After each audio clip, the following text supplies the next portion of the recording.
These kinds of things are like really easy things to do, but nobody does them because there's no ROI. That's like the biggest hack, I think, is.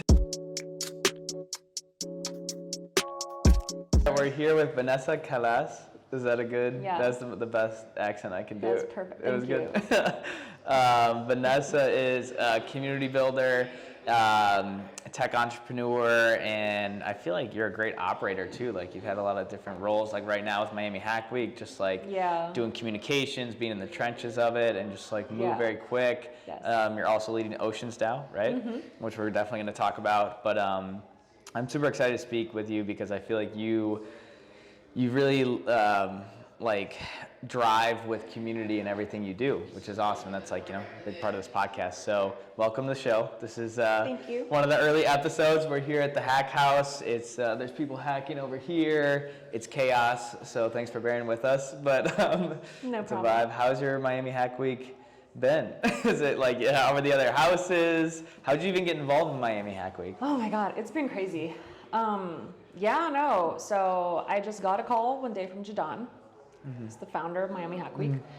And he was like, I need someone to run comms. Will you do it? And I was like, all right. Nice. And then that was it. Then I was doing it. Yeah, it's been crazy. But it's also like, it's a really cool event. I was not involved in the last one. Okay. Because it was right on the heels of Magic City Cup. Yeah, which I did help plan. Yeah. So I was so tired from that, and then Hack Week started like literally the next day. So I was like, wow, I'm done with Miami. That's crazy. For a Those minute. two things were like that close. Yeah, it was literally the very next day. Wow, that's a lot. Yeah, so I was like, no, I can't. So this time I'm like really excited to like be a part of it, and this time it's like 3 times bigger than it was last time. Yeah, I can't literally 3 times believe bigger. how I can't believe that what's happening at this house is happening at like 28 other houses. That blows my mind. Yeah, it's insane, Yeah. right? But it's also like, it's so cool because like Miami is like electric. Yeah. Like there's so much going on here. There's such good energy. That's what I've been telling all the people that I've met, because I've been doing registration. Yeah. I've met all the people. I'm like, oh, where are you from? Like Cleveland, a lot of San Francisco. Yeah, definitely. A lot of New York. And I'm like, you'll see. Like, first of all, this is as cold as it gets. Yeah, I know. It's Like- literally the coldest week of the year. It's like 45 degrees. It's crazy. Literally the coldest day of the year. It was in the news as the coldest day of the year. And for me, like, I love this. I love when it's like this because it's like a break from all the hot weather because it's always like hot. And I love this. It feels like fall. It feels great. Yeah. But everyone else who probably came here is like, what happened to the beach? Like, yeah, can we like? I was at the beach this morning. Really? It was not Bundled that up? bad. No, it wasn't that bad because there Gotcha. wasn't a breeze. Gotcha. It was nice. It was just like a nice hot sun. Like the water was like flat. Yeah. Yeah, it was really nice. Very nice. Were you doing something with OceansDAO or were you just hanging out? OceansDAO and Paddle, Okay. which is another local Miami company. And another local organization called Fill a Bag, and they have like buckets at beaches that you can just grab and like do your own beach cleanup. Oh, that's cool. So it was That's like cool. a yoga on the beach plus paddleboarding plus cleanup event. Wow. Yeah. That's awesome. Yeah, it was I nice. wish I went to that. We were like, It was we beautiful. had our like hack morning, figuring out the team, everything. It's funny to see how different houses are like doing it because it's very like casual in terms of like how you structure your house, how you structure the hackathon, or like what you're working on. But it works, It's like very, just like, I don't know, like laissez-faire. It's just like more like free, which I think is also part of the idea is that you're going to experience Miami, you're going to meet people. It's not purely about the tech. Like that's the, core component, but it's not like the, like other hackathons where you're in an auditorium and it's just like nonstop and blah, blah, blah. It seems like this is more like a lifestyle hackathon, Yes, exactly. Yeah, I mean like Sunset Salsa tomorrow. Yeah. That is gonna blow up. Yeah? It's gonna be huge. Yeah, and it's just so cool because it's just like you're in Miami, like let's dance some salsa and eat Cuban food. Yeah. But it's like still a hackathon. Yeah, exactly. Total lifestyle experience. So on the comms side, what does comms mean? Explain it. Like break down. Communications. Yeah, no, but break down communications because it's hugely important, and I feel like it's something that as startups like grow, they don't manage that well. Like they don't think about that, and you have like maybe just the head of marketing posting on social all the time or whatever it is, or the founder, and it's just like, it takes so much time to do that. It really does. It's like, to do it well takes even more time, more strategy, more thought, more outreach, more like coordination. So like, where did you learn all that? Doing it. Yeah. Yeah. So I actually got into like the startup world like during college. Okay. So I went to school at UF, and I got into like music tech. Gotcha. When I first saw like what the startup scene was about, I was like, this is so cool. Like, do whatever you want. And I studied PR. Okay. So like, what startup doesn't want like a PR person on their team? So exactly. it was my in. And then I was at a couple small like music. First I was at like a music tech hardware, then I was at a music tech software, then I was at Groove Shark. Okay. I don't know if you remember them. No. It was like a big streaming service, like one of the very first ones where you could stream online, but where it was P2P, so it got like shut down by the like a corporations. LimeWire type of thing? Okay. Yeah. So that was like kind of like where I really got like a taste of what startup life was really about. Yeah, right? for sure. Yeah, and then after that I was just like hooked, so I just went from like startup to startup, and then it was like, okay, what do you need me to do? Do social media, do email, do outreach, do marketing, do advertising copy, do crisis management, like pitch journalists, like travel, meet people, shake hands. Yeah. It's so like outward, right? Like just like the whole company face outward and telling that story and telling it well, and because like it just even managing reporters and things like that, and like how does that all work? Like, so that it's such a good skill to have. Yeah. And I feel like it can be applied in anything you're doing, like with OceansDAO now and anything. It's like like the fundamental skills of it are really good.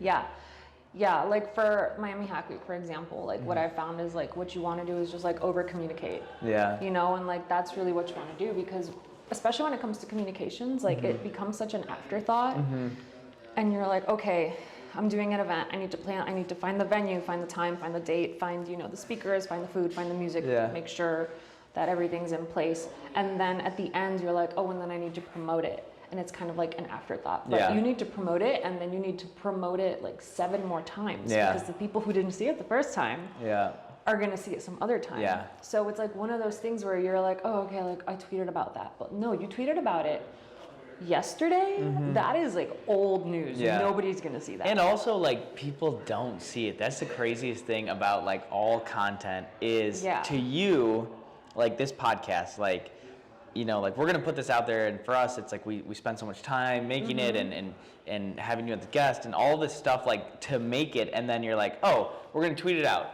And then millions of people are going to see it, and every single person that subscribes to us is going to see it. And it's like, no, that is not how it works at all. You know, it's like a small percentage will see that, because it's just, I guess what I'm trying to say is like you care so much about it that you think other people do, but to them it's just passing by, and that's the strategy. It's passing by, but you're like you need to then people are going to seek it out. Yeah, exactly. You think people are like waiting on your Twitter, like, oh, they just tweeted something, let me RSVP right away, and it's like it's not like that at all. You got to deliver it in different forms and everything. But I think you guys are doing a killer job with Miami Hack Week. The over communication and everything. It's plus you have Discord to manage. You have all sorts of stuff. Yeah, it's a lot of all of like the set stuff that I knew needed to go out this week. I scheduled it all last week. So like Slack, you can schedule messages, or like I added a Discord bot, schedule messages. Smart, yeah. We have like a text thing, scheduled messages, email, scheduled emails. Like everything is scheduled. That way I can just focus on what's going on in real time. And that's been really helpful, because like at least the stuff that we know is happening is not falling through the cracks.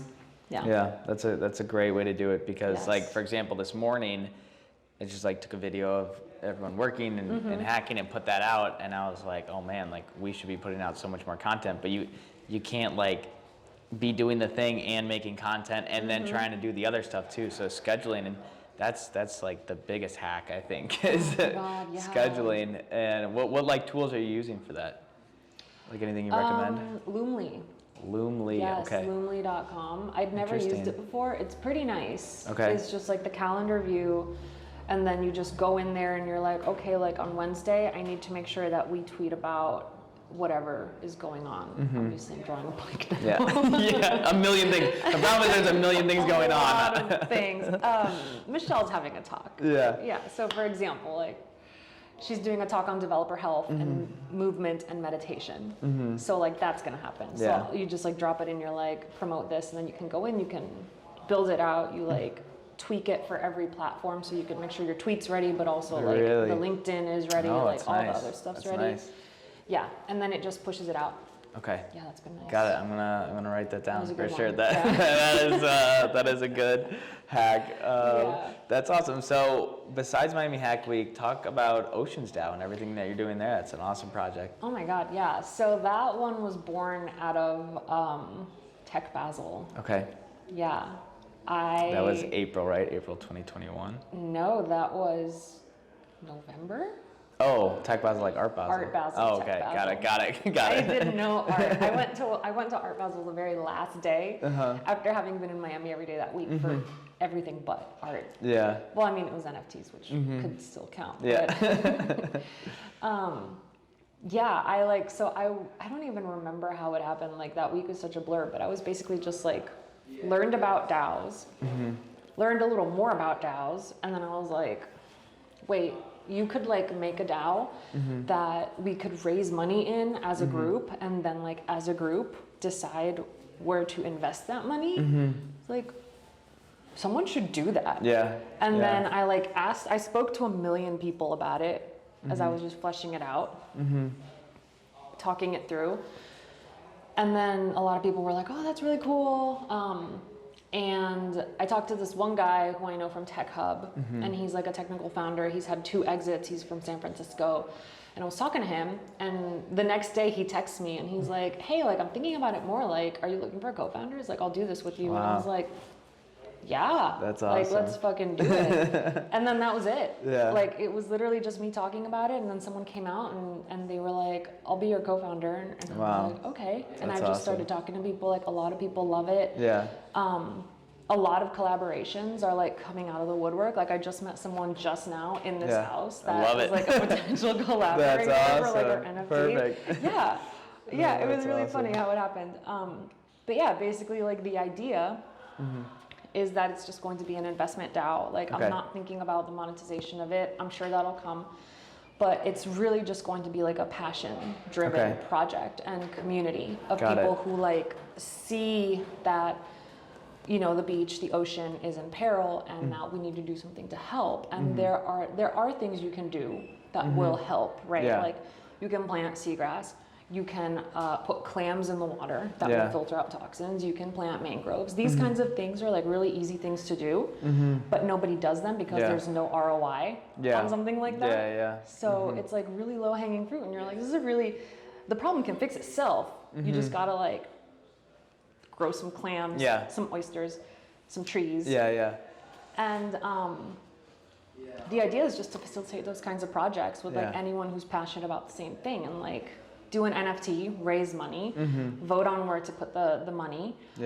It's probably going to be somewhere here in South Florida because like 99% of the group is here Love right that. now. Awesome. Makes sense. I mean, this, you know, beautiful ocean. Actually, I can't remember if I tweeted at you about this or if it was something else, but what the head of design at Solana Labs reached out, and he's in OceansDAO now. Really? Wow.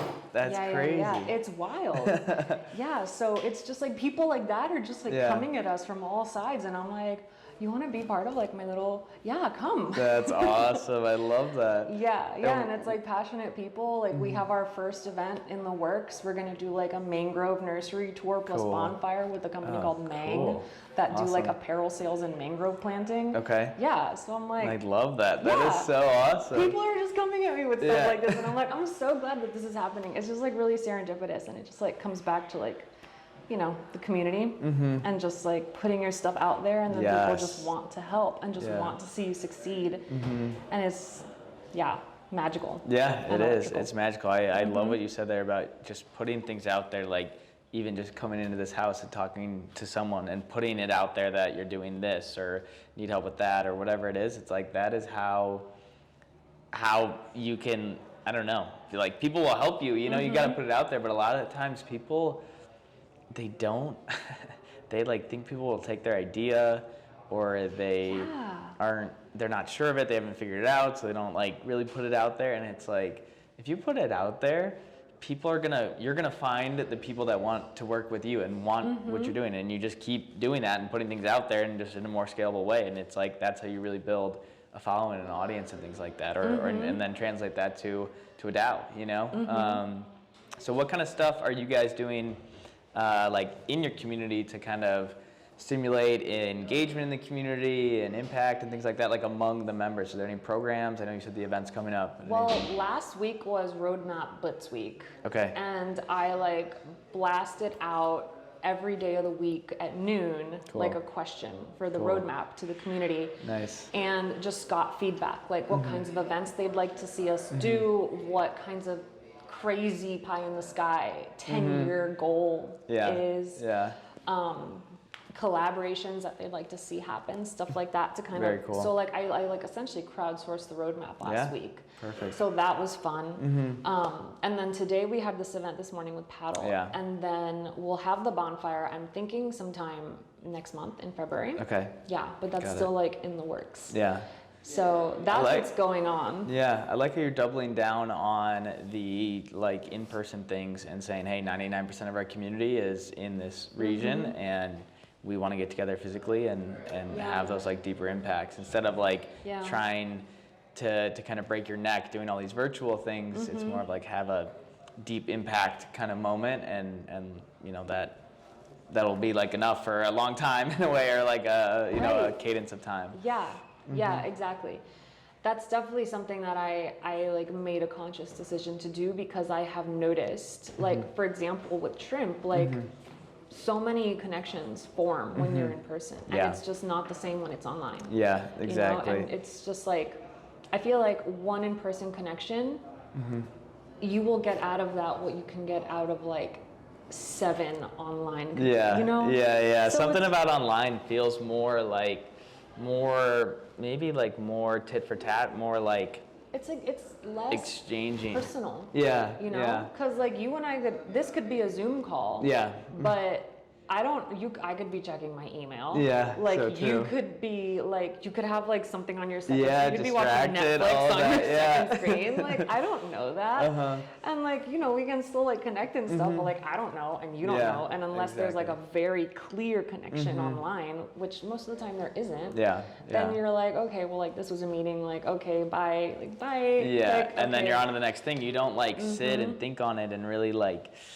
Yeah, it's different when you spend time. It's tough in like the new remote world, but I think the way that we're having success and is kind of having like a community cadence, right? And saying, okay, like we're gonna meet virtually every week, we're gonna meet physically every month or every 2 weeks, we're gonna do a summit every 3 months, every quarter, something like that. So it's like, you know that these things are coming, and then that's what you spend the budget on. That's what you spend like a lot of time planning for, instead of having, you know, a ton of events that are kind of bleh, you know, just like not that good. Having like really impactful things that of course keeps the community coming back and something to look forward to, you know? Yeah, exactly. That's what I definitely want to do more of. And then like in the in-between, honestly, like the Roadmap Blitz showed me a lot, because like that was a very good exercise. Because on the one hand, the roadmap is done. And on the other hand, like the things that I thought people were going to prioritize were like not the priority, and turns out people wanted other things, which is fine. But that's like the beautiful part. And then on their side, they're actively able to input, you know? So like that was a really easy, like low energy way to like get the community involved and get them excited. Definitely. I love that. What is your, this is a new question we're trying out on the show, the show's new, but what is your kind of goal or objective in the next 2 quarters. What we want to do is like hear people say like kind of like building community, building public, like what are you going to build, and then check back in with you at like the end of Q2 and see. Ooh, so accountability. Exactly, a little accountability here. So what is that for you? Whether, I don't know, OceansDAO, sabbatical, Q2, whatever. I mean, me sabbatical, yes, definitely me refresh. on sabbatical for like February. I'm thinking like February. It's a short month. That's whatever. How real quick? How are you thinking about a sabbatical? Like, what are you gonna? Is it like, are you gonna disconnect from kind of like all like business ventures and stuff like that, or just try to be more mindful? I'm just gonna like chill. Okay. Yeah, like I'm definitely still gonna work on OceansDAO. Yeah, right. I'm still gonna have conversations. I'm probably still gonna be coming down here to like do things. But I'm not gonna put pressure on myself to get anything done that I don't want to do. Yeah. Like if I want to spend an entire week on the couch watching TV, like I'm just gonna do that. Yeah. I'm not gonna like worry about it. Yeah. I'm just gonna do that. Yeah, and then like looking for a job, but like in the future. Yeah. After that. Gotcha. Yeah. Gotcha. Yeah, I have people like knocking on my door, and I'm like, I can't. You're like, chill. Give me a month. Like, give me a month. I know. I can't answer this question right now. it's tough when you like, you know, like so much of this startup stuff or like, you know, projects like Miami Hack Week are they're sprints, right? And it's like a lot of work in a short amount of time, and that's kind of the nature of the beast sometimes, and you do have to take a break and reset and kind of realign. Yeah, that's what I want to do. I just want to like relax and like let things happen, have conversations that are necessary, like put more energy into OceansDAO, right? Yeah. Like figure out which collaborations are going to work, which ones we're going to move forward with. Roadmap wise for OceansDAO, definitely have like an event in, 90 days? Yeah. February, March, April, beginning of May-ish. Okay. Yeah, by that point, I hope to have like my NFT artists drilled down. Awesome. Have decided what chain we're going to build on, because we're like, you know, Ethereum versus Solana. Like that's something I'd love to talk to you about actually. Figure that out, have our NFT artists drill down, have a good question on our governance as well. I met this incredible lawyer. Yeah. She is an environmental lawyer turned DAO lawyer. Incredible. And she offered to write our white paper for free. Incredible. And guess where she lives? In West Palm. Yeah, look at that. Look at that. I love that. That's awesome. Yeah, so I was like, well, this is clearly a gift from the universe for me. Like, all right. Awesome. So like, so just having those conversations, like figuring out what our white paper is going to look like, ideally in 90 days, having it written, having had a couple events, have our artists drill down, decide what chain. Yeah. All that stuff. Amazing. Sounds like small things. I was gonna say sabbatical and then back into it. No, but that's awesome. I appreciate you being so like transparent and everything. That's like the whole building community kind of mindset. Yeah. So thank you for coming on the show, and I guess we'll definitely have to have you back in 2 quarters. 90 days and see how everything goes. But this was awesome. Thank you. Thanks, dude.